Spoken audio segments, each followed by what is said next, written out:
हम अभी पहुंचे हैं। जोड़लिया गांव की एक विशेषता है, यहाँ पर दो समाज के लोग रहते हैं। एक गुमंतु यायावर समाज, बंजारा समाज, एक ऐसा समाज जिसने नमक का व्यापार किया और अब वो बसने लगा है अलग अलग जगह। तो ये एक गांव है जोड़लिया गांव, और यहाँ पे 70-80 परिवार है बंजारा समुदाय के। बंजारा समुदाय की एक और विशेषता होती है, इस समाज का हर गांव में एक अध्यक्ष होता है। उस अध्यक्ष को ठाकुर भी कहते हैं और उसे नंबरदार भी कहते हैं। कोई भी जो गांव के मसले होते हैं उनका समाधान जो है वो भी गांव के नंबरदार यानी गांव के उस ठाकुर के माध्यम से होते हैं। तो इस गांव के ठाकुर से हम मिलने के लिए आए हैं। ठाकुर से मिलने से पहले हमें एक और तस्वीर यहाँ देखने को मिली है। कैमरामैन सुरेश सेन से कहूँगा कि आप इस तस्वीर को दिखाएं। तो ये जो आप अपने सामने देख रहे हैं एक बुलेट है। इस जगह के बारे में बताइए कि यहाँ जो पीछे हम मूर्ति देख रहे हैं भंवर लाल बंजारा की, भंवर बंजारा तो वहाँ के थे, उनका गांव दूसरा है, तो यहाँ कैसे? ये बंजारे भंवर लाल जी बंजारे हैं ने जोगनिया माता का भगत थे पहले। मेरी बात, मेरे भाई के उसकी डेथ होगी तो मेरे भाई की उसके गले उसके शांत होने से मेरे भाई के सिर में आने लगे। वो जोगनिया माता के भगत थे, वो जोगनिया माता को दाते थे। वो मेरे भाई ने जोगनिया माता का स्थान बना रखा है मंदिर वहीं कुएं पे, उसके साथ में उन्हीं का ये इसके लिए उसके मंदिर। तो आप ये कह रहे हैं कि यहाँ पर चूंकि जोगनिया माता जी का स्थान है इसलिए यहाँ पर ये स्थापना इनकी हुई है।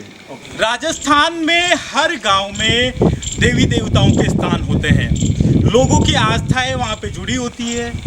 लोग मंदिरों पे जाते हैं अपनी श्रद्धा को लेकर भी और अपनी मन्नतों को लेकर भी। जोड़लिया गांव में भी एक मंदिर है। तो जैसा कि मैंने बताया कि जोड़लिया ग्राम में जो बंजारा समुदाय के नंबरदार है, ठाकुर है, अध्यक्ष है, वो यहाँ के मंदिर के पुजारी भी है।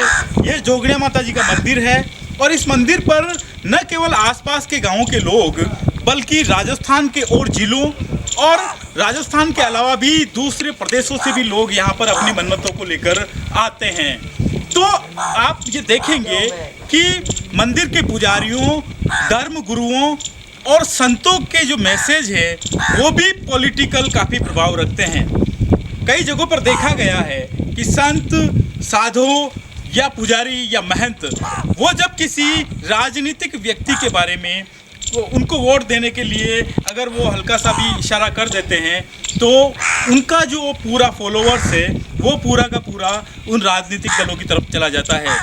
मंदिर में घुसने से पहले एक रोचक चीज़ देखने को मिलेगी। यहाँ पर देखेंगे आप निर्दलीय प्रत्याशी लादूलाल पीतलिया के द्वारा इस मंदिर पर देखेंगे आप 3-4 ब्रांचें यहाँ पे लगवाई है।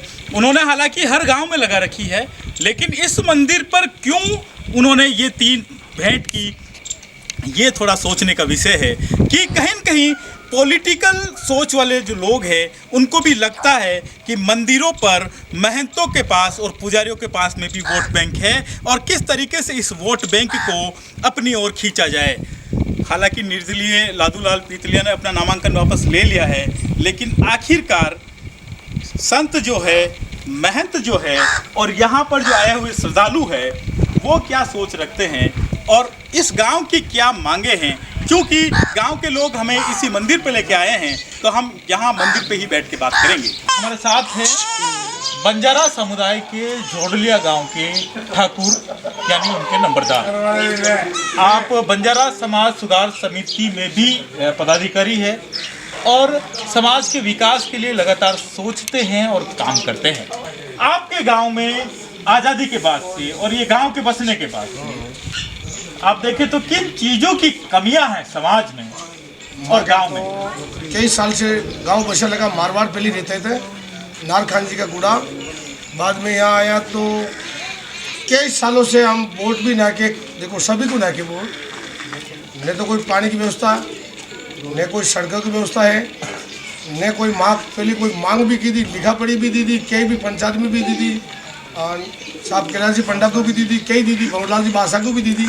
हाल कोई मांग पूरी नहीं की।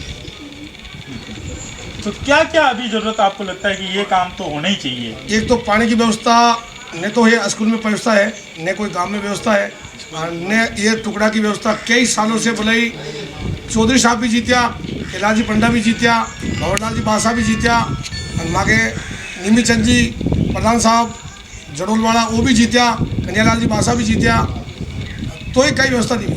बरसों से मांग करिए वोट डाकती बना के वे वो वोट पड़ने दो, बाद में सब काम हो जाएगा, बाद में कोई सुनाई नहीं है।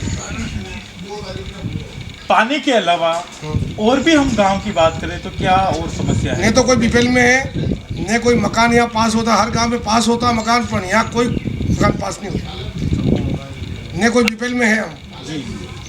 तो यहाँ पर जो लोग वोट जो देते हैं, गांव के लोग जो वोट देंगे वो आपको पूछेंगे, आप समाज के अध्यक्ष है तो हमेशा चर्चा रहती है। वो कहता है, समाज वाला कहता है कि भाई किस पार्टी में देवा वोट, बोलो बोबा जी बोलो किस में देना साहब आप। तो बोबा जी आप तो फंस जाते हो ना हर बार, फिर आप कहते हो आपके कहने से वो वोट देते हैं, काम होते ही नहीं है। हाँ, वो वोट बाबरा दे देते, आप पीछे मैंने पूछेगा यार बोबा जी आपके मिलने वाले को वोट दे दिया, मेरे को उलझा दिया, 5 साल ऐसे निकल गया मेरे, और बाद में ये और वादा करेगा तो पूरा नहीं करेगा, और अभी आप इनके खरा पका करके वोट दे दो तो ही काम नहीं होता है। तो अब क्या सोचा है बोबा जी? तो हमारे परसों के दिन मीटिंग हुई थी कि वहाँ क्यों कि भाई सोच विचार करके हम वोट देंगे, पहले वादा पूरा धावा करके आदमी को पक्का बांध के बाद में भी वोट देंगे, पहले दिन। पर खरा तो पहले भी किया था, पहले भी किया था, पर वो बात तो निकली नहीं। बालूराम जी चौधरी को जिताया पहले, तो वो वापस 5 साल नहीं आया, धोखा दे के निकल गए। पंडा साहब मोटी मोटी बात करेंगे, वो चम्मल का पानी आएगा, ऐसा कर दूंगा, चम्मल का पानी पिला दूंगा, चम्मल का कोई चम्मल का पानी नहीं देगा, लोटा पर ही पानी नहीं देगा, हेडपंप का पानी नहीं देगा। कोई तो दिमाग में आपने भी आइडिया लगाया होगा। ऐसा पक्का करेंगे सर कि हमारे वो सरपंच साहब अभी नया जीता हुआ है, इसमें सोनी साहब किराजी का बच्चा रोहित जी, इसने किया कि बोलो आपको क्या चाहिए, मैं रोहित जी आप बोलेगा, अभी नया सरपंच हो, आपकी उम्मीद है, आगे बढ़ने की उम्मीद है, अभी सरपंच बने, आइंदे साल प्रधान भी बन सकते हो, तो हमारी मांग पूरी कराएगा तो आपके कहने से वोट हम देंगे। ये बात सरपंच से बात हुई? सरपंच से बात रोहित जी। सरपंच जी किधर दिलवाएंगे आपके वोट? ये तो कांग्रेस का अंदाज है, कांग्रेस का अंदाज, कांग्रेस का अंदाज। लेकिन इस बार आप फिर वो अगली बार वापस आएंगे, अगर नहीं किए तो फिर क्या होगा? नहीं किया तो पार्टी को बदलना पड़ेगा। हाँ, पर ये बस बदलना ही है उपचार, और कोई उपचार है नहीं, बदलना ही, और कोई उपचार नहीं है कहने, बदलना ही है। एक बार इस पे विश्वास करो, एक बार इस पे विश्वास करो, और हर बार विश्वास टूट हाँ, तो बदलेगा तो इनको उठा पड़ेगा नहीं पार्टी को। आपके यहाँ तो कई जिलों के लोग आते हैं, अभी भी आज देखो तो राजसमंद के ज्यादा है, देवगढ़ लो चाहे हमारे देवजी काका भी आता नहीं यहाँ, देवजी काका प्रधान साहब आता। तो इतने सारे लोग यहाँ आ रहे हैं, इतने सारे लोग आ रहे हैं, तो चुनाव की बातें भी करते हैं। चुनाव की बातें तो करते हैं, वो पूछता है बाबा जी आप सभी को माँ का प्रभाव पड़ते हैं, तैयार भी करते हैं, आपको क्या दिखता है, तो कई बार तो सरपंच यहाँ से आज्ञा लेके जाता है कि कितना वोट से जीतेंगे, मातेश्री कहते हैं कि 500 वोट से खरा पक्का जीत गया, तो वही जीत जाता है। जात रूप भले करोड़पति अमीरपति बड़े छोटा सब आता है, पर भोपा जी की बात मानता है वो, ये वोट इसमें देना, कांग्रेस में देना, तो बीजेपी में देना, वही राय पे चलता है। तो अभी भोपा जी 2 सीट को लिए बताओ, एक तो साड़ा रायपुर आपकी और एक है अपने राजसमंद की सीट। हाँ, राजसमंद में जैसे एक तो है किरण माहेश्वरी जी, की बच्ची खड़ी हुई नहीं, वो 100% ही जीतेगी, मतलब बीजेपी की सीट आएगी वहाँ की, 100% ही जीतेगी। और इधर कांग्रेस की 100% आएगी, मतलब गायत्री देवी आ जाएगी। हो 100% दोनों ही जगह पे महिला आएगी। हाँ, तो ये थे जोगनिया माता मंदिर के पुजारी भोपा जी, और आपने बताया है व्यू कि यहाँ पे जो तमाम तरह के लोग आते हैं, चर्चाएं करते हैं, उनसे इनका भी आकलन होगा कि राजसमंद की सीट पे दीप्ति माहेश्वरी और साड़ा रायपुर में कांग्रेस की गायत्री देवी जीतेगी। ए भाई सब्सक्राइब करो डेली राजस्थान चैनल को, आप सभी डेली राजस्थान चैनल को सब्सक्राइब करो।